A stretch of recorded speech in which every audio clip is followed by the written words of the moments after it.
buscando la verdad y abogando por la unidad nacional en pro de la paz y la seguridad en el Ecuador. Tenemos previsto dialogar en los próximos minutos con la periodista Estefanía Celi, delegada del medio digital Primicias en Miami, que ha estado en una destacada cobertura en la Corte del Distrito Sur de Miami, en el juicio contra el corrupto excontralor general del Estado, Carlos Polid Falloni. Y mientras tomamos contacto, quisiéramos ilustrar, hay tanto material, tanto audio que ha sido exhibido, presentado incluso en la Corte de Miami, las acusaciones documentadas, testimoniadas contra Carlos Polid. El caso de José Concienciao Santos, quien dijo que le entregó en maletas llena de billetes a Carlos Polid. ¿Cómo se presentó este tema? José Concienciao Santos, ex ejecutivo de Odebrecht. É bueno saber que tu vais a seguir aí como contralor, não? Que isso é importante para nós outros, não? Para el resto sí lo van a cambiar todo. Fiscal, otra gente. Como que é do tema do fiscal aí, que com os Panama Papers que estava aí? Mierda ese fiscal. Tenía o sea, conta. públicamente te hecho mierda. Me acordo que tu sempre me indicava que eu quero receber em efetivo, não quero em conta, justo para não ter problema. Nada de cuenta ni cobrar, prefiero yo, y mira, yo no tengo ni efectivo, no tengo nada. Es lo peor, la gente, puta, corrieron, abrí cuentas en Panamá, yo tengo aquí. E aí me acordo que você nunca queria que pagássemos em conta, não solo em... Nada, si tú decías, dame una cuenta fuera, puta, no eres un líder, se lo mejor no. Tu a veces me decía, amigo. Sim. Já havia lhe pedido algumas vezes, me dá uma conta fora. Podía haber algún día Pero tú me habías dado una cuenta de tu hijo, ¿no? O algo así. No, de mi hijo no era. Es que mi hijo maneja muchas cuentas en los bancos de clientes. Ok. Entonces ahí todos tienen cuentas por afuera. Creo que una vez hiciste un envío. Sí. ¿Y a dónde? ¿A qué país fue? Pues yo creo que habíamos enviado para una inmobiliaria, ¿no? ¿Pero a dónde? Inmobiliaria Cosani, no sé. ¿A dónde? ¿A qué país? No me acuerdo. Usted me ha dado la instrucción. Esos son compañías internacionales, no nada que ver con el Ecuador. Ajá, ok. Você me havia dado dois nomes uma vez, Imobiliária Cosani e outra Plastiquim, algo assim. Plastiquim. ¿Y ustedes de dónde mandaron eso? ¿De qué compañía? Não sei. Aí realmente não sei. ¿Del mundo? Sim, de afora, claro, não sei. Porque quando você me dijo, eu quero em efetivo... Foi poquito. Você me pediu... O que você me pediu em efetivo, eu entregava em efetivo. Foi lo mejor, não? Porque... Exato. Pero, Carlos, então me ajuda com esses informes para ter a cópia, não? E como anda o tema político aí? ¿Quién va a salir como presidente? ¿Quién está ahí? Bueno, hasta allí. Diálogo de José Concienciao Santos con Carlos Polid hablando de la entrega en maletas, billetes, las cuentas en Panamá. Es decir, esto es parte de una historia triste para el Ecuador. Bueno, queremos saludar a los tiempos a Estefanía Celi, felicitarle por ese trabajo que ha cumplido en la Corte de Miami, en representación del medio digital Primicias. Cuéntenos, ¿cuál fue el ambiente, Estefanía, este martes, cuando el jurado de la Corte, previo al dictamen de la jueza de la Corte del Distrito Sur de Miami, por unanimidad condenó a Carlos Polid? ¿Por qué se llegó a esto? Buen día, Estefanía. Buen día, Miguel. Muchas gracias. Bueno, en realidad era un ambiente un poco de tensión. El jurado estuvo deliberando desde las 3 de la tarde más o menos del día lunes. Y la verdad es bastante difícil saber aquí cuánto tiempo va a durar esa deliberación. Pueden ser algunos minutos, puede ser algo bastante corto o puede ser algo bastante largo que dure una semana o más de una semana. Entonces, el ambiente era de tensión porque recién la deliberación había comenzado hace pocas horas. Entonces, durante la mañana de ayer lo que sucedió es que pues estuvimos ahí los tres periodistas que estamos cubriendo el juicio aquí a la espera, y hubo unas pequeñas diligencias en la corte más relacionadas sobre los bienes que le podían incautar al señor Carlos Polit de ser declarado culpable. Nos fuimos al almuerzo, todo el mundo salió, se nos avisó a todos, a las partes y a quienes estábamos en el público, que los miembros del jurado iban a salir a almorzar. Salimos todos a almorzar, regresamos, todos estábamos bastante tranquilos esperando hasta que ya nos dijeron, ya entremos todos, hay un veredicto. Al excontralor Carlos Polit se lo veía, la verdad, bastante tranquilo. Él tomó la noticia pues bastante tranquilo, estaba sentado en su lugar al lado de sus abogados. Salieron ya los miembros del jurado, la jueza les explicó que en días anteriores que ellos debían designar a una persona que sería como su representante o su vocero. Entonces esta persona se paró, entregó por escrito el veredicto al secretario de la corte. Este veredicto se les había igual explicado en varios días antes que tendría 6 preguntas para los 6 cargos. ¿Ustedes cómo le declaran al señor Carlos Polit en el cargo número 1, que era conspiración para lavado de activos? ¿Culpable o no culpable? Cargo 2, ¿ustedes cómo le declaran al señor Polit en específicas transferencias? Porque cada uno de los cargos, desde los cargos 2 hasta el cargo 6, hablaban de las específicas transferencias de lavado de activos. ¿Culpable o no culpable? ¿Culpable o no culpable? Así cada una de ellas. Entonces el secretario fue leyendo cada uno de estos. Yo estaba muy pendiente de la reacción del señor Polit. Él estaba tranquilo, sentado así en la mesa, en su lugar, muy tranquilo, pero la familia sí estaba bastante afectada. Ellos bajaban las cabezas, algunos de ellos se abrazaron, estaban llorando, la hija del señor Polit, y ya todo fue bastante rápido. Más bien, a mí me sorprendió que haya sido todo tan rápido y que solo se leyeron los cargos y ya. Después de eso nos mandaron de nuevo a un corto receso para que, si es que alguien necesitaba usar el baño, tomar un café además. Y pues yo salí y vi que toda la familia del señor Polit ahí sí estaban ya muy afectados, estaban abrazados, estaban llorando, pues temiéndose lo que iba a suceder siguiente, que es que efectivamente lo que sucedió, que le detengan al señor Carlos Polit. Y Carlos Polit no cambió de su cara, siguió tranquilo, se entregó, porque leíamos precisamente los reportes que usted ha ilustrado, que el dictamen de que vaya preso, aunque él se entregó, era que también tenía antecedentes de que se fugó del Ecuador.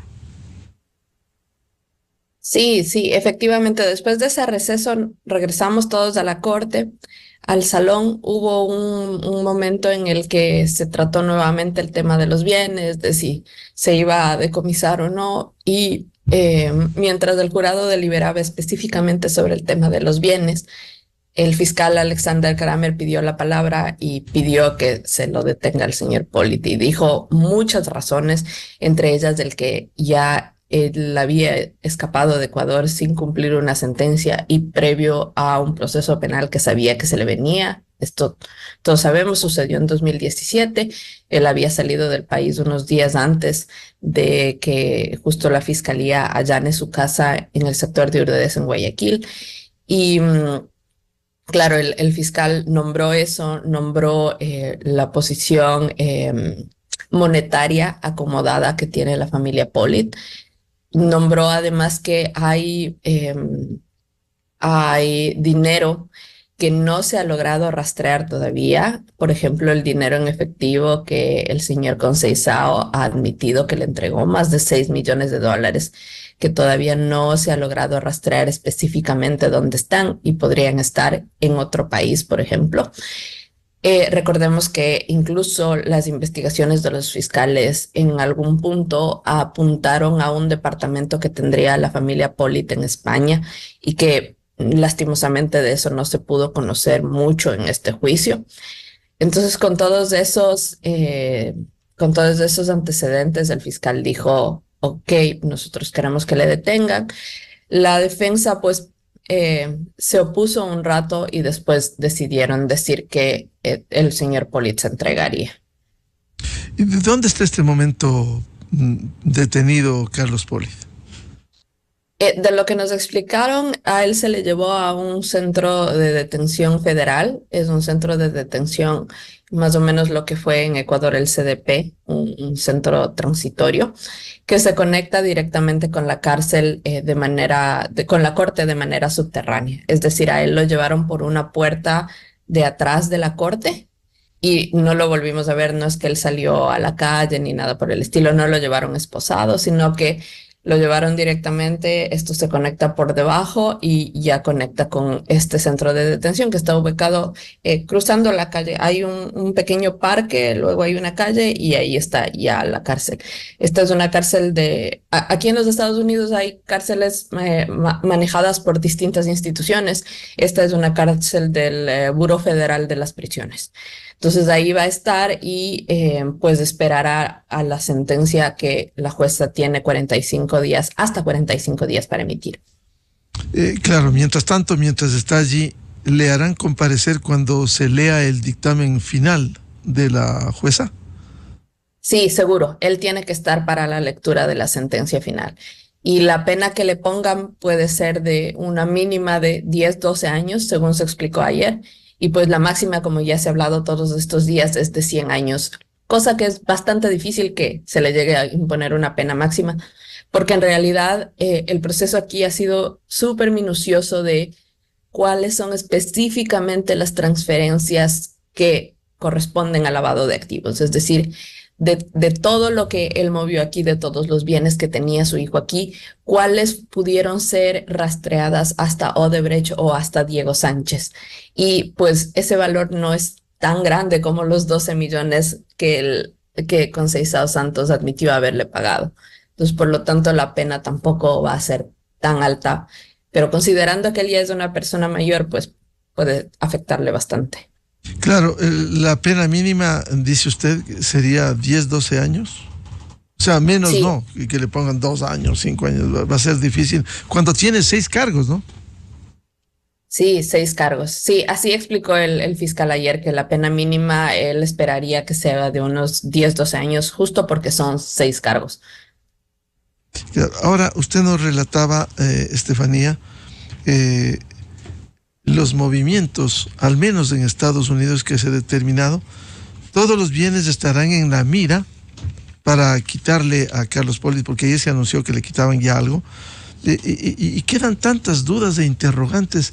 Escuchar que Carlos Pollitt, alguna vez lo preguntamos por qué viajaba tanto al exterior, pero escuchar que un año viajó 54 veces a Estados Unidos, otro año 75 veces. Si uno hace un análisis simple, 54 veces o 75 veces de viajes a Estados Unidos en un año de 52 semanas, más de 1 o 2 veces a la semana, el señor se desplazaba a Miami.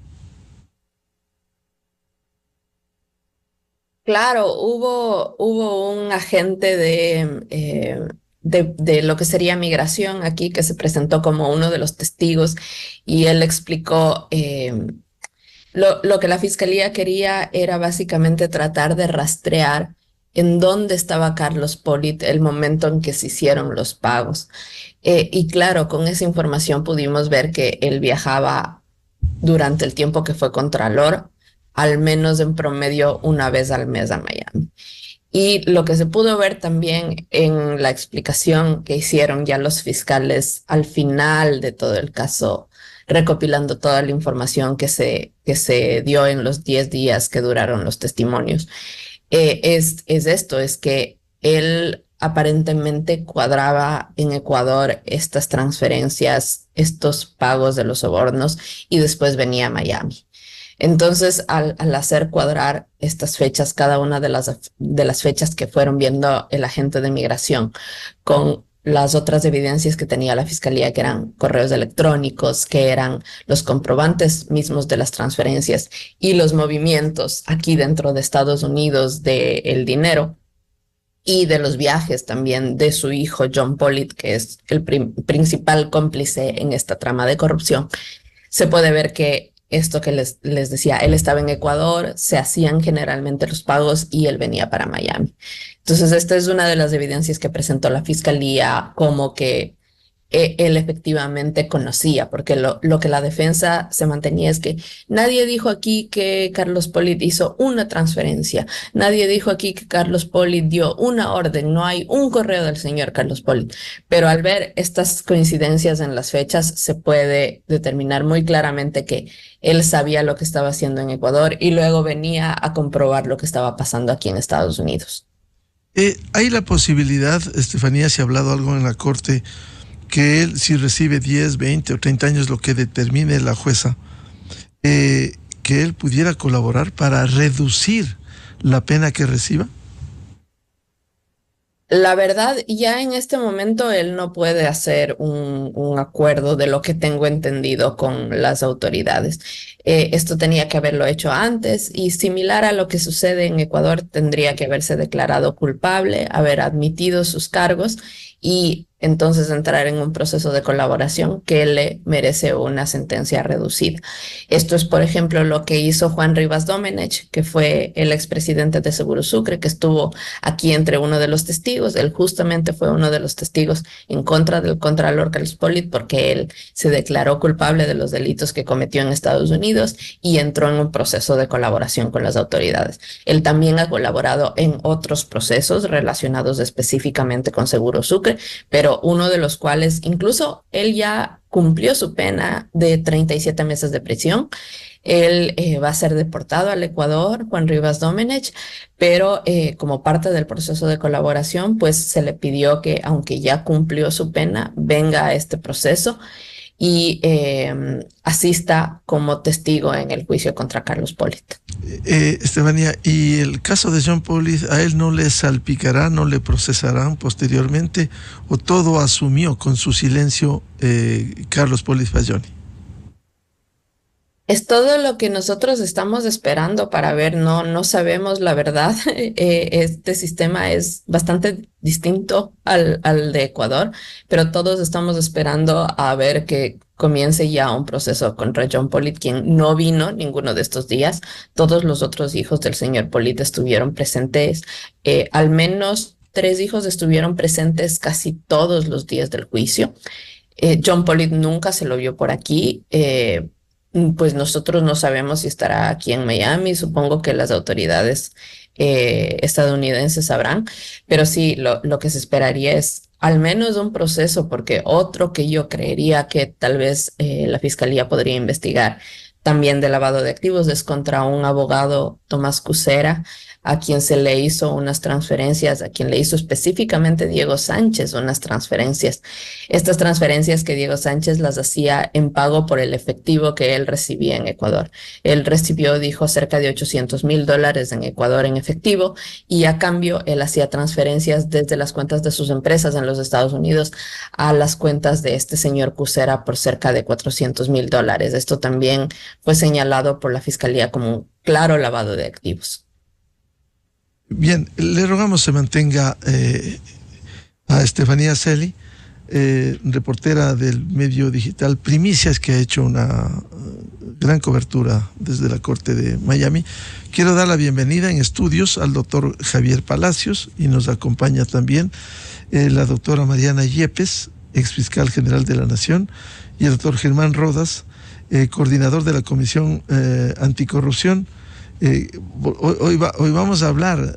Ayer revisábamos cómo en abril del 2017 este sujeto condenado por corrupto en Miami se atrevió a procesar por supuesta difamación, imaginémonos, supuesta difamación contra los miembros de la comisión, algunos hombres, todos destacados y respetables, pero algunos ya fallecidos: Julio César Trujillo Vázquez, la doctora Isabel Robalino, Jorge Rodríguez, María Arboleda, Jorge Germán Rodas también estuvo allí cuando recibió, y esta jueza Karen Matamoros, que entendemos sigue en la función judicial, le sentenció y luego les perdonó, sentenció a 1 año. Pero ya vamos a hablar de eso. Por favor, doctor Javier Palacios, muy buen día. ¿Qué lectura hace usted de este dictamen del jurado por unanimidad de condenar a Carlos Polit? ¿Y cuál es la diferencia? Aquí seguramente ya estarían pensando en un habeas corpus para sacarlo a Carlos Polit. Muy buen día. Buenos días, Miguel. Un gusto compartir con todos los panelistas. A ver, creo que una primera lectura del tema de la decisión de Carlos Polit es que el 100 sobre 100 resultó ser 100 sobre 100, pero para los sobornos. Y además, que lo que revela el caso de Carlos Polit, más allá de que hay que entender que en Estados Unidos se le procesa por lavado de activos, por haber cometido actividades económicas con dinero ilícito proveniente del Ecuador, pero hecho la transacción en Estados Unidos, da revelaciones muy importantes. ¿Por qué son revelaciones muy importantes? Los testimonios que les llevan a la condena unánime del jurado es el de Conceizao Santos respecto a la condena a los sobornos pagados por Odebrecht. Conceizao Santos dice que le canceló alrededor de $6 millones en efectivo y revela cómo era el modus operandi para hacer las transacciones de parte de Carlos Polit. El testimonio del empresario en materia de seguros, este señor Sánchez, que revela igual un pago a Carlos Polit, e inclusive él habló de un pago a José Serrano en su momento, todo esto para que le permitan a él estar dentro del gobierno del expresidente Correa con su empresa en materia de seguros, sobre todo en Seguro Sucre. Y adicionalmente usted tiene el pago que se habría recibido de la empresa Albacora con el propósito de que ellos puedan desvanecer ciertas glosas en materia impositiva en el SRI. Estos elementos, que ya son probados en una corte de Estados Unidos, tienen que ser utilizados también en el Ecuador, obviamente con las asistencias internacionales respectivas, para que se inicien las investigaciones de las que haya lugar. Porque hasta el día de ayer, que un jurado norteamericano ha determinado la culpabilidad de manera unánime del señor Polit, parecería que lo que decía Conceizao Santos era falso, que todo lo que él decía era falso, que la corrupción, los pagos de sobornos era mentira. Pero ayer una corte de Norteamérica ha dicho que no, que es verdad. Y ojo que Estados Unidos, y tuve la oportunidad de escucharle la entrevista anterior, ellos van a determinar en función de las transacciones económicas. Más allá de lo que el señor Conceizao Santos haya podido decir en su testimonio, la condena al señor Polit está asociada a las transacciones económicas. Transacciones económicas hoy demostradas con la adquisición de bienes en Estados Unidos. Y con correos, con todo lo que el señor Polit no ha podido desvirtuar. Y que además vendrá, además de su condena en 45 días, la incautación, en caso de que así lo autorice la Corte norteamericana, de los bienes que él habría adquirido a propósito de estas actividades ilícitas. Bienes, porque los bienes están a nombre de los hijos y la familia. ¿Puede también hacerse eso, la confiscación? Sí, sin duda, porque lo que se le acusa al señor Polit es precisamente de haber utilizado a su familia como parte del mecanismo para lavar dinero. Es decir, no estaba a nombre de él necesariamente los bienes, sino a nombre de su familia. Y recordemos que el hijo de él, John Polit, él es uno de los personajes más nombrados por la Fiscalía de Estados Unidos dentro del proceso judicial, y que yo no descartaría que, porque él se le ha acusado de co-conspirador para cometer fraude, yo creo que puede iniciarse un proceso paralelo en contra de él, o si la Fiscalía decide solo a propósito de la condena que obtiene el día de ayer, ejecutar únicamente lo que es patrimonio, es decir, extinguir el patrimonio que en su momento tenía el señor Polit y su familia. Bien, quiero dar la bienvenida a la doctora Mariana Yepes, ex fiscal general de la Nación, ilustrar esto, porque hemos perdido de alguna manera la memoria lo que el contralor Polit dijo en algún momento durante el gobierno de la Revolución Ciudadana, por favor.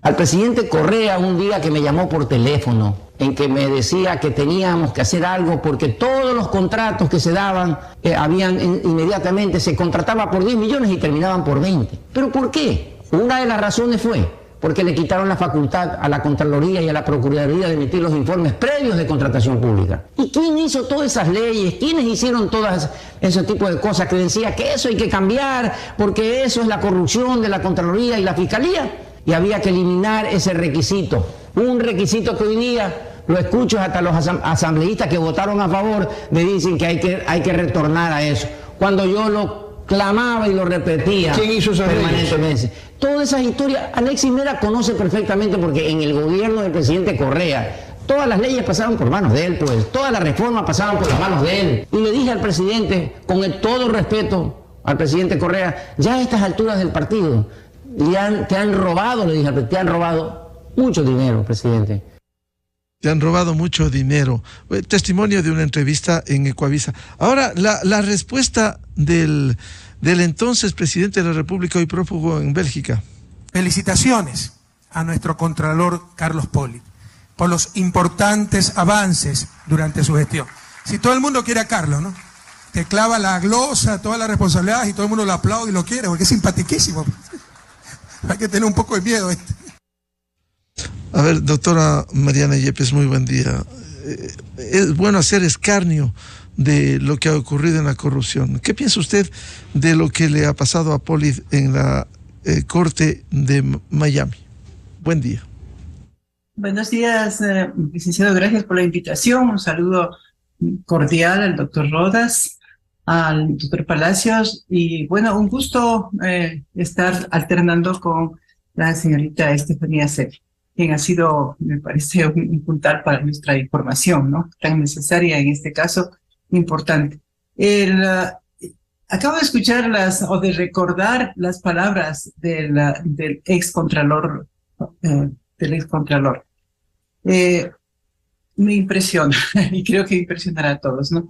Porque parecería que él estaba en la línea correcta, porque realmente la Constitución que se aprobó en Montecristi, con un modelo hiperpresidencialista, es decir, que lo hacía el expresidente Correa y todos obedecían, la mayoría obedecía para que se instale ese modelo, suprimió las opiniones, los criterios de la Contraloría y también de la Procuraduría, los criterios previos. Y entonces sí ameritaba una reforma en la que no se pensó en lo posterior. Pero él parecía, como manifiesto que estaba en la línea correcta, ¿no? Y estaba en la línea tan correcta que el presidente de la República, Correa, le felicitaba por ser tan simpático, por quererle todos. Pero eso solamente ha sido la parte teórica, o sea, lo que se veía hacia afuera, porque interiormente nos hemos dado cuenta ahora en el juicio que se seguía en Miami, que él estaba pidiendo sobornos, o sea, cometiendo actos de concusión, cometiendo otros delitos en todos los contratos. O sea, nada era gratis, todo era pagado. Me alegro muchísimo que haya recibido la condena que se merecía. Todavía no recibe la condena, pero que haya sido calificado como culpable. Y desde luego que el jurado tenía que emitir esa opinión en forma unánime, porque si no es en forma unánime, habría que reunir otra vez al jurado hasta que tenga un criterio de unanimidad. Y si no se llega a obtener un criterio de unanimidad, en algunos estados lo que se declara es la nulidad del proceso. Entonces eso ha sido tan evidente, las pruebas, que creo que por eso el resultado es el que tenemos. Ya veremos el monto de la pena que le impone la jueza en este caso, ¿no? Pero es algo gravísimo. Creo que ha asombrado a todos y a todas por las actividades de él. Pero algo que realmente a mí me ha asombrado más es que le haya corrompido al hijo, ¿no? Y el hijo forme parte de un acuerdo doloso, de una empresa delictiva. ¿Para qué? Para hacer préstamos con el dinero obtenido con actos de corrupción, al lavar el dinero en actividades pseudobancarias, ¿no? Y todo está disimulado, está cubierto bajo un techo aparentemente legal, pero que no ha sido así. O sea, todas las adquisiciones que él ha realizado han estado bajo un paraguas delictivo que nosotros denominamos lavado de activos. Aquí en el país se le siguió por concusión y está prófugo, ¿no? Pero yo creo que sí hay elementos, como decía el doctor Palacios, hay elementos que deben ser investigados para que se inicie un nuevo proceso en contra de él y de su hijo también, ¿no? Porque no olvidemos que su hijo fue fue beneficiado con una sentencia que se le conocía su inocencia. Doctora Yepes, como decía el doctor Javier Palacios, ¿puede servir todo este proceso con colaboración eficaz para la justicia ecuatoriana para procesar? Porque han sido mencionados tantos. El señor Jorge Glass, por ejemplo, que le entregaron más de $10 millones de Odebrecht. El canal fue también el señor Polit y el tío Ricardo Rivera del señor Jorge Glass. ¿Esto también pudiera repercutir para instalar aquí procesos contra estos personajes? Yo creo que sí, existen varios elementos que podrían ya motivar investigaciones, ¿no? Investigaciones y pedir la colaboración a Estados Unidos para que le remitan las copias correspondientes. Pero aquí también creo que se abre otra posibilidad de iniciar juicios. No olvidemos el enriquecimiento ilícito, también podría ser, ¿no? El lavado de activos es clarísimo. Claro que existe el lavado de activos en Estados Unidos y que se podría alegar que ya fue sometido a un proceso por ese delito. Pero existen otros hechos configurativos, a lo mejor existen otros hechos configurativos de este delito y de otros que podría merecer la iniciación de otro proceso y también de una sentencia de ese tipo, o sea, de una sentencia condenatoria. Y hay otros personajes que deben ser investigados. Hay otros personajes que están vinculados con el señor Polis, ¿no? Y bien menciona al expresidente Glass, que él debería también estar sometido a una investigación por enriquecimiento ilícito. Y por lavado de activos también, ¿no? Porque ¿qué se ha hecho de ese dinero que él recibió? ¿Dónde está el dinero que él recibió? Eso sería importante investigar. Porque a la final es un dinero que Concienzado Santos dice que le entregó directamente a él, ¿no? Aquí se le ha seguido otro tipo de delitos que no van a impedir que se le siga a otros procesos. Bienvenido al doctor Germán Rodas, él es coordinador de la Comisión Anticorrupción, y uno de los que nos recordaba, abril del 2017, es importante para el país, abril 2017, todavía en el gobierno del prófugo en Bélgica, se sentenció a 1 año por supuesta difamación a Carlos Polit.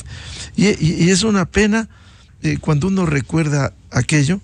Demanda a intachables miembros de la Comisión Anticorrupción, algunos fallecidos: Julio César Trujillo Vázquez, la doctora Isabel Robalino, el economista Jorge Rodríguez, el propio Simón Espinosa, Germán Rodas. Y curiosamente, en ese dictamen por supuesta difamación a un corrupto, la jueza Karen Matamoros les sentenció a 1 año y les perdonó, lo cual generó el rechazo airado, el perdón por denunciar a un corrupto. Recuérdenos ese episodio, doctor Germán Rodas, porque usted estuvo allí.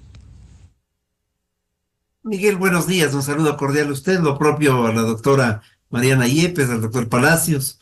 Felicitaciones a Estefanía Celi por su trabajo que nos ha permitido estar informados en realidad de manera importante, como lo han hecho los medios.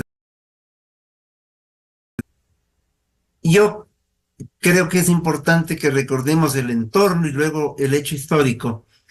En septiembre del 2015, la Comisión Nacional Anticorrupción presentó una denuncia sobre el tema de Manduriacu, que todavía no termina de resolverse, y allí habíamos establecido que había peculado y que la presencia de Polit estaba en la circunstancia de no haber actuado con control sobre la construcción de esta hidroeléctrica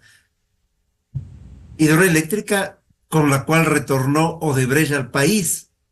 Generó sobreprecio y con el sobreprecio seguramente, no estamos más que seguros, pagó el cohecho precisamente para la construcción de esa obra.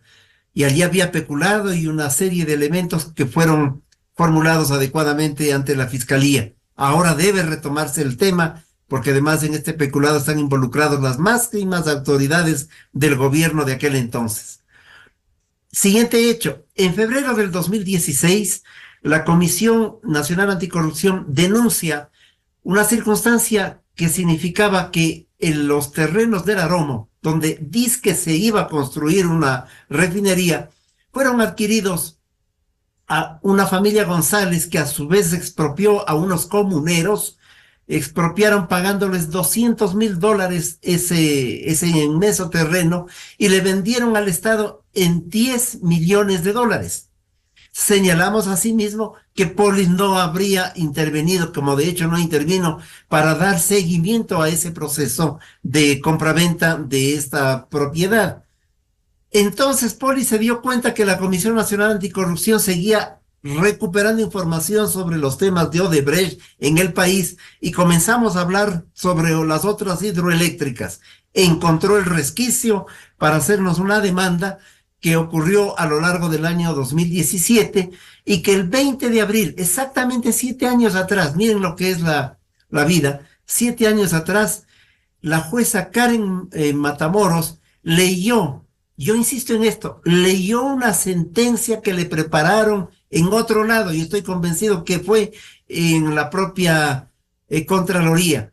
Y mediante esa sentencia, sentenciaron a los miembros de la comisión a 1 año de cárcel y a pagar una multa equivalente de un salario de Carlos Polis. Era un acto de ofensa a los miembros de la comisión y al país. El país se indignó evidentemente y aquello no se concretó porque supuestamente, o de hecho, retiraron la acusación. Han corrido 7 años. Han dejado de vivir junto a nosotros el primer coordinador de la Comisión Anticorrupción, Jorge Rodríguez, la doctora María Arboleda, el doctor Julio César Trujillo y la doctora Isabel Robalino. Yo creo que en homenaje a ellos hago este recordatorio y en homenaje al país, porque se ha demostrado que las acusaciones de la Comisión Nacional Anticorrupción eran ciertas. Por otro lado, enfrentábamos a un delincuente y a un núcleo delictivo instaurado en el poder y de todas formas teníamos la convicción de que debíamos seguir adelante porque para ello estábamos en representación de organismos sociales importantes que habían designado esta Comisión Nacional Anticorrupción. De tal manera que lo ocurrido en las últimas horas no es sino hacer justicia, no con la Comisión Nacional Anticorrupción, con el país, con la gente decente de este Ecuador que sabía desde hace mucho tiempo atrás que Polis es la expresión de un fascineroso a tiempo completo dedicado al cohecho, a la compra de conciencias, al contubernio, evidentemente a favorecer las acciones colusorias con la actividad pública del país y que ciertamente ese cargo estaba en función de los intereses del poder político de aquel entonces y de las empresas constructoras como Odebrecht, que requerían un personaje de esta naturaleza, que no solamente les protegiera dando por terminado cualquier grosa, sino que les sirviera además como canalizador de recursos para diversos cohechos, en este caso de Odebrecht, y de lo que vamos viendo por la información, del todo aquello que permitió que se genere en acciones inadecuadas, irregulares, para otras actividades públicas en el Ecuador. Creo que ha quedado clarísimo que nos enfrentábamos no solamente a Polis, quiero insistir, sino a una maquinaria levantada para efectos de recaudar dineros ilícitos y perpetuarse en el ejercicio de la actividad pública en el país. Lo ocurrido en Estados Unidos nos da la razón y siembra la esperanza de que en el Ecuador las autoridades de control lleven adelante con la información que se pueda obtener las acciones complementarias, porque quedan todavía tentáculos que actuaron en ese momento y en esas circunstancias. 7 años después tenemos la razón, pero 7 años después el pueblo ecuatoriano se da cuenta que vivíamos un régimen voraz de asalto permanente y que ciertamente había que ponerle un freno, como ha ocurrido en estos últimos días. Doctor Germán Rodas, ¿y qué será de la jueza Karen Matamoros? ¿Todavía seguirá en la función judicial? Yo creo que la judicatura debe hacer un estudio prolijo respecto de la gestión de esta jueza desde ese momento hasta ahora. Sigue siendo jueza, no ha pasado nada, todo el país sabe que se prestó para estas acciones y yo creo que la judicatura debe actuar porque corresponde en derecho y en justicia entender si es que el comportamiento de esta jueza desde ese entonces o desde hasta ahora sigue siendo el mismo, es decir, el servicio a alguien o algunos intereses. La jueza Karen Matamoros sigue siendo jueza de este país. Eso es increíble. Qué vergüenza, ¿no? Quiero volver con Estefanía Celi antes de concluir, agradecerle su información muy valiosa, reitero. Bueno, la experiencia en la justicia americana, usted que también ha seguido aquí, la diferencia con, ahí no hay habeas corpus para sacar a Pollitt, como aquí ya se hubiera hecho con algún juez venal del Cantón Pangui o de cualquier, de Manglar Alto. La experiencia en la justicia americana, por un lado, y la actitud de Carlos Pollitt, porque al comienzo incluso estuvo contra la cobertura de los medios ecuatorianos que estuvieron ahí. ¿Cómo se ha desarrollado esa actitud durante este proceso? Sí, bueno, el tema de la justicia norteamericana es una cosa totalmente distinta a la que vivimos en Ecuador. Yo tampoco tenía experiencia cubriendo procesos penales aquí presencialmente.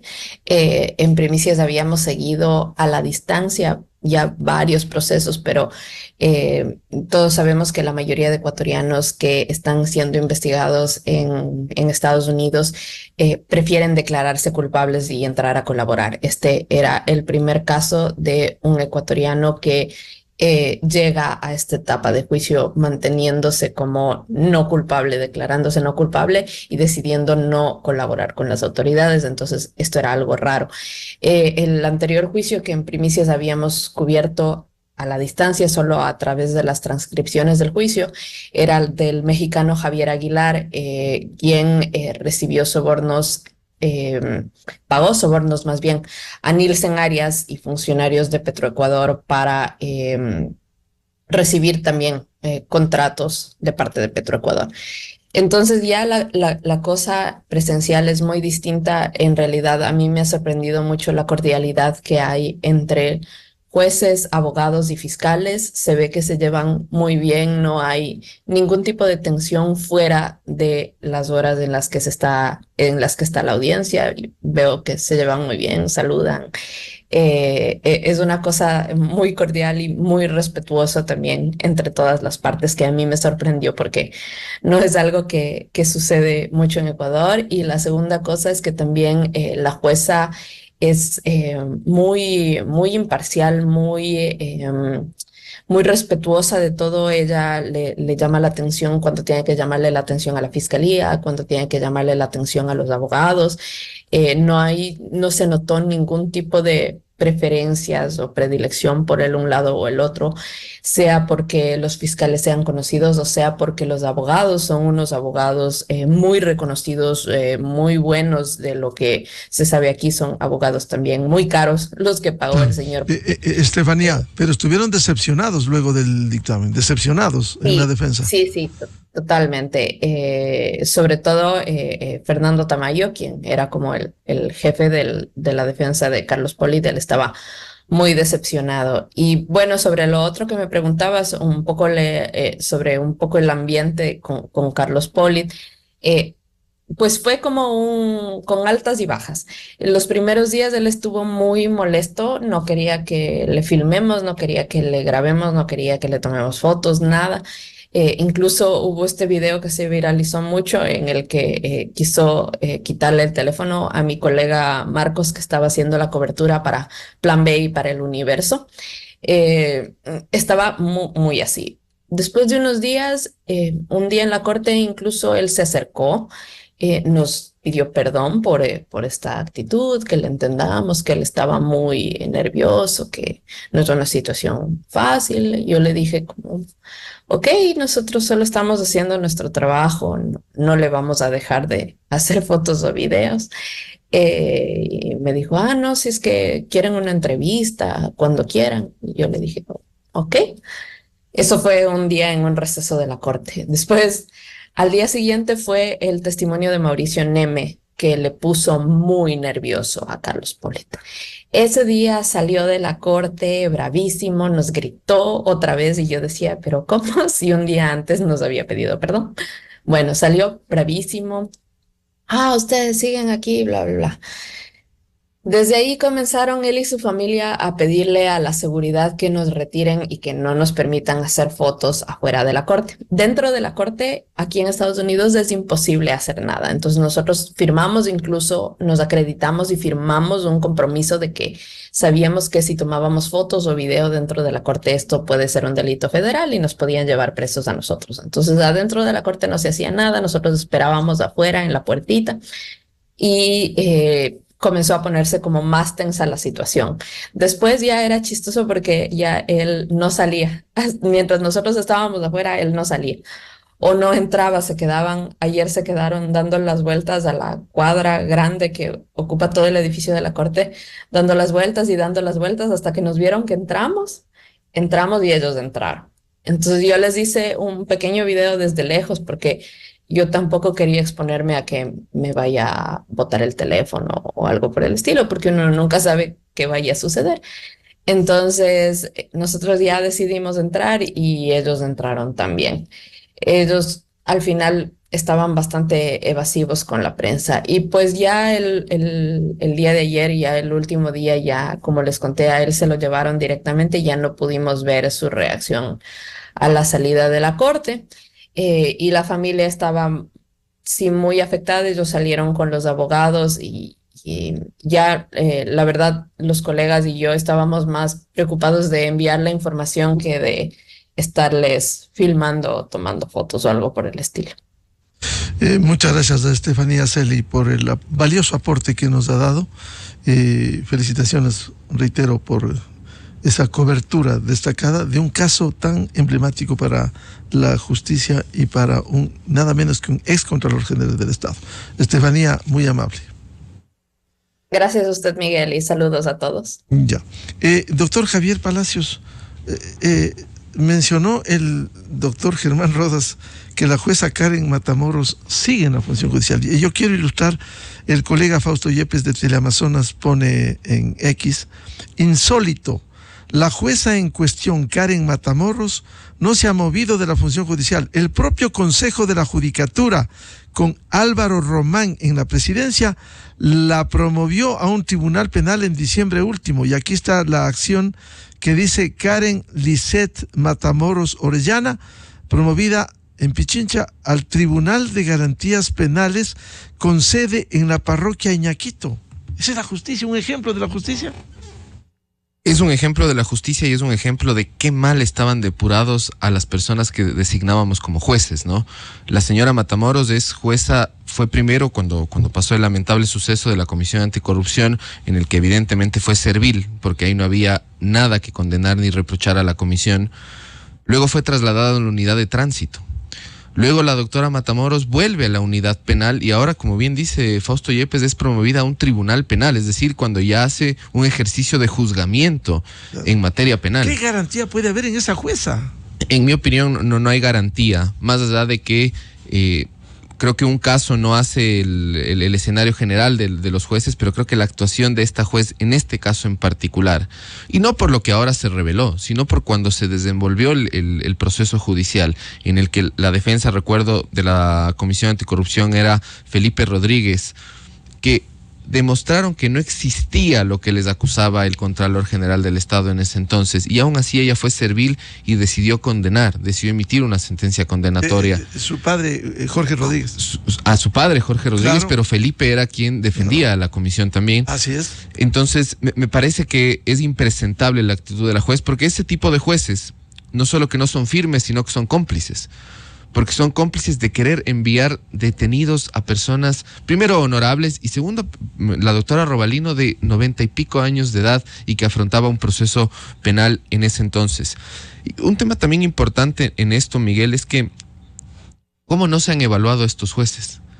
Porque yo entiendo que en esa época el correísmo era una fuerza política muy fuerte que tenía y mantenía a los jueces afines al poder de turno, pero ¿cómo no hemos evaluado a estos jueces? ¿Cómo no se les ha sacado a estos jueces?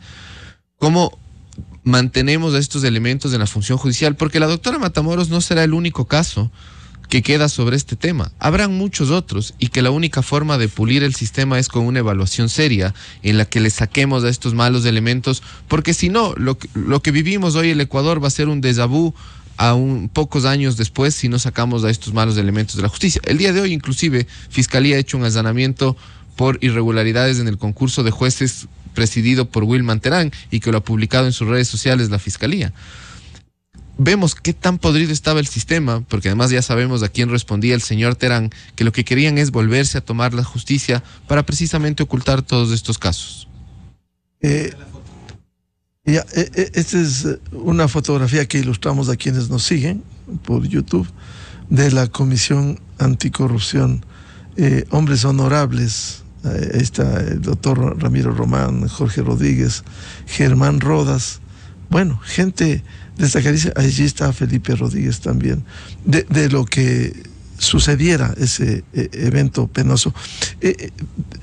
Sí, y el argumento sabemos que responderán del Consejo de la Judicatura. Tiene que haber un proceso disciplinario, un proceso administrativo contra Karen Matamoros. ¿Cuál es el motivo? Van a decir. Claro, aquí defendemos principios: debido proceso, derecho a la defensa, principio de inocencia, claro. Pero ¿acaso esa jueza puede seguir impartiendo justicia luego de lo que hizo, y que ahora quede evidenciado de lo que acogió y sentenció a gente honorable en el juicio de Carlos Polit por supuesta difamación? A ver, yo creo que ahí el discurso del Consejo de la Judicatura a veces es erróneo. Una cosa es un proceso disciplinario en la que la jueza haya cometido alguna incorrección de las conductas descritas en el Código Orgánico de la Función Judicial, y otra muy distinta es aquello de que la juez tenga la probidad y las credenciales necesarias para ser una juzgadora. Y este hecho se evalúa, y eso es rol del Consejo de la Judicatura. Y el Consejo de la Judicatura no ha hecho evaluación a los jueces desde el año 2018. Si habría evaluado, me refiero a los jueces de primer nivel y segunda instancia, si habría evaluado a los jueces, seguramente muchos de ellos habrían salido. Lo que pasa es que tuvimos también una época oscura del Consejo de la Judicatura, en la que lo que querían es, en realidad, encubrir a los jueces a los malos elementos que permitían que ciertas personas que hoy están prófugas del país sigan teniendo cierta influencia en la administración de justicia. Doctora Mariana Yepes, ¿qué hacer con la justicia en el Ecuador? Y leía un tuit del expresidente prófugo en Bélgica. Él dice, voy a leer, él dice: qué manera de mentir. Polit encabezaba la terna enviada por el Congreso, que era como se elegía Contralor en ese entonces, cuando apenas yo había llegado al gobierno en el 2007. Elegí al primero de la terna, no conocía a ninguno de los tres.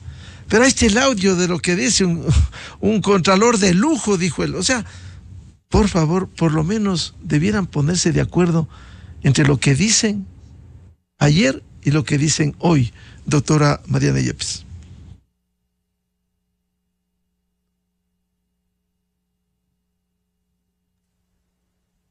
Bueno, yo creo que el expresidente Correa olvida que él fue reelegido. El Contralor fue reelegido. Y fue reelegido desde luego con su anuencia, porque nada se hacía, no se nombraba nada, no se decidía nada que no tenga la anuencia, la satisfacción de él. Tanto es así que le felicito. Y no olvidemos también que el doctor Polit en su concurso, no recuerdo si fue en el primero o en el segundo, sacó una nota superior a 100, ¿no? Lo cual llamó totalmente la atención. ¿Y eso por qué? La pregunta dice qué hacer con la justicia, y yo soy reiterativa en el hecho de que debe hacerse evaluaciones a los jueces. Esas evaluaciones, como bien manifiesta el doctor Palacios con conocimiento, no se han hecho desde el año 2018, si es que eso así nos indica, ¿no? Y debe ser la verdad, lo cual es totalmente grave, porque del 18 acá han pasado muchísimas cosas. Ya se ha superado la época en que el doctor Jalk con el doctor Mera mandaban en la administración de justicia. Y entonces desde ahí acá ha habido cambios de gobierno, ha habido cambios de vocales en el Consejo de la Judicatura. Yo creo que el Consejo está en deuda. No me refiero a personas, sino a la institución misma como el Consejo de la Judicatura. El nombramiento de la doctora Matamoros como con el ascenso, digamos, de la doctora Matamoros a ser vocal de un tribunal de garantías penales es realmente un premio.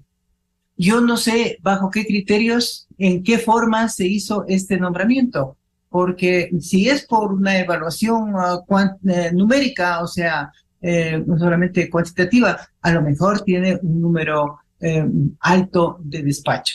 Pero si es en lo que se refiere a la calidad de las resoluciones, a estos eventos públicos y notorios, como aquel que menciona el doctor Rodas y que fue motivo de un escándalo para quienes somos apegadas al derecho, hemos administrado justicia, sí fue preocupante que se proceda. Y desde luego no es, yo me atrevo a decir que no es el único caso. No olvidemos que ella era jueza de primer nivel y que por tanto su competencia estaba a decidir si la persona pasa o no a conocimiento del tribunal, y ya me refiero a los delitos de acción pública, ¿no? Entonces ella dictaba los autos de llamamiento a juicio o los autos de sobreseimiento después de la presentación del dictamen correspondiente de la Fiscalía. Hay casos en los cuales ha sido público que el Consejo de la Judicatura ingresaba mediante delegados. En aquella época en que estaba el doctor Ullarte, el Consejo entraban a controlar los procesos. Y entrando a controlar los procesos, llevaban los lineamientos para que los jueces decidan en determinada. Y a lo mejor la doctora era una de aquellas personas. Eso debió haberse hecho una evaluación. Ahora sí, es importante que las evaluaciones tengan un criterio no solamente de número, insisto, sino también, y tampoco de calidad, porque a lo mejor de buena calidad, pero de su proceder, porque los jueces deben ser independientes. Esa es una de las bases de la columna vertebral de la acción del juzgador, aparte de conocer el derecho y de actuar de acuerdo con la Constitución. Entonces, eso sí debe tomarse en cuenta para los ascensos y también para los nombramientos. Hoy estamos en una etapa de nombramientos de los jueces de la Corte Nacional. Y acabo de enterarme porque pues, así nos comunica públicamente que ha habido un allanamiento al concurso, ¿no? A todos los documentos que eran del concurso anterior. ¿Qué decir de aquellas personas que también participaron en ese concurso y que ahora están participando? Todo eso debería ser un criterio como para que se califique a las personas que tienen la aspiración de llegar a la Corte Nacional. Doctor Germán Rodas, para concluir por ahora, ¿qué le parece lo de la jueza Karen Matamoros, que fue promovida, no solo fue promovida por un lado? Y quiero dar lectura a lo que un reconocido penalista académico decía a propósito de esto. Fue profesor 40 años en la Universidad Católica. Decía: aunque lo del ladrón Carlos Poli nos indigna, no debemos olvidar a todos los que le ayudaron en la misma Contraloría, en la justicia repugnante, este sería el caso de Karen Matamoros, en la declaración de inocencia a su hijo John Poli y su hábil abogado Jorge Zavala. ¿Qué opina? Pero es que esto es parte de lo que ha vivido y vive el Ecuador. Así es. Yo creo que es importante en todo caso el que me permita un segundo, Miguel, rescatar la acción de defensa de la Comisión Nacional Anticorrupción, que ciertamente fue muy importante en aquel momento, por parte del doctor Felipe Rodríguez. A él acompañaron, él dirigió el equipo en donde estaba entre otras personas también la doctora Marcela Estrella. En algún momento también se sumó Ramiro García, era presidente del Colegio de Abogados de Pichincha. Cumplieron un rol fundamental para demostrarle al país que la Comisión Nacional Anticorrupción había demostrado los actos de peculado y había demostrado el sobreprecio en Manduriaco y había demostrado el sobreprecio en la adquisición de estas propiedades que luego en donde pretendieron hacer la refinería del Pacífico. De tal manera que esto por un lado, pero de otra parte lo que usted acaba de decir, Miguel, y lo dice la doctora Yepes, ¿cómo puede ser posible, lo ha dicho también el doctor Palacios, cómo puede ser posible que la jueza encargada de leer, yo siempre voy a insistir en aquello, porque no fue producto de su gestión como jueza, le entregaron un texto para condenar a la comisión. Digo, como producto de esta realidad y de esta circunstancia, siga en su función de jueza en diversos momentos de la actividad pública, y que de acuerdo a lo que acabo de escuchar, no solamente que nadie se ha acordado de ella, sino que la han promovido. Insisto, Judicatura tiene que actuar, porque como usted acaba de decir, Miguel, en ese texto leído hace unos segundos, pues allí hay un grupo de gentes que trabajaron para favorecer a Polit. Polit favorecía al régimen, el régimen sabía que contaba con Polit, Odebrecht sabía que Polit y el régimen le necesitaban, facturaba por aquello.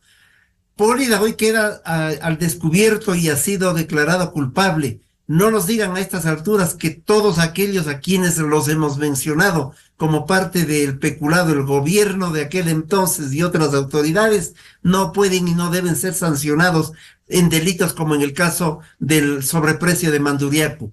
Pero la jueza también, porque formó parte en un momento determinado de este engranaje para acallar la voz de la comisión y para darle la razón al delincuente del señor Polit.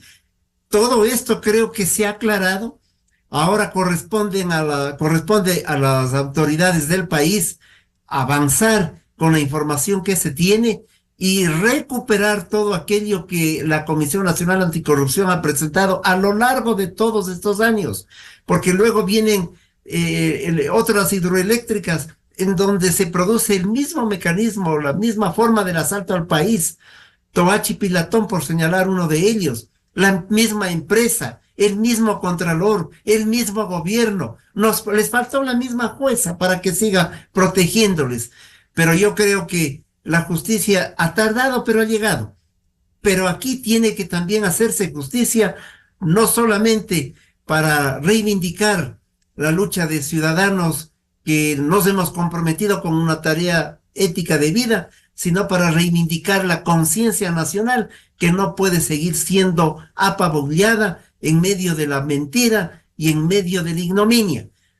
Y la memoria histórica es fundamental. Por eso yo le agradezco a Miguel para que este programa haya sido también un espacio y un eslabón de recuperación de la memoria histórica sobre un hecho que ocurrió hace 7 años, pero que increíblemente a los 7 años nos da la razón como Comisión Nacional Anticorrupción, pero le da razón a la lucha de los ecuatorianos por construir una mejor patria, hacerlo con dignidad y hacerlo sobre todo en base a valores éticos fundamentales.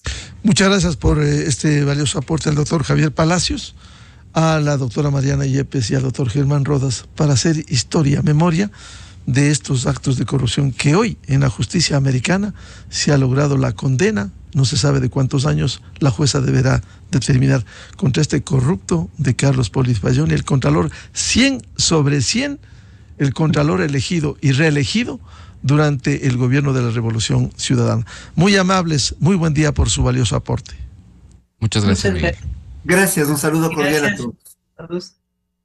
8:06 en el territorio continental ecuatoriano. Vamos a una pausa publicitaria y ya volvemos para hablar sobre temas derivados de la consulta popular y el establecimiento de judicaturas especializadas. Desde 1984 con Gonzalo Rosero, la revista de opinión Democracia. Siempre líderes, siempre confiables. Enseguida regresa Miguel Rivadeneira a la búsqueda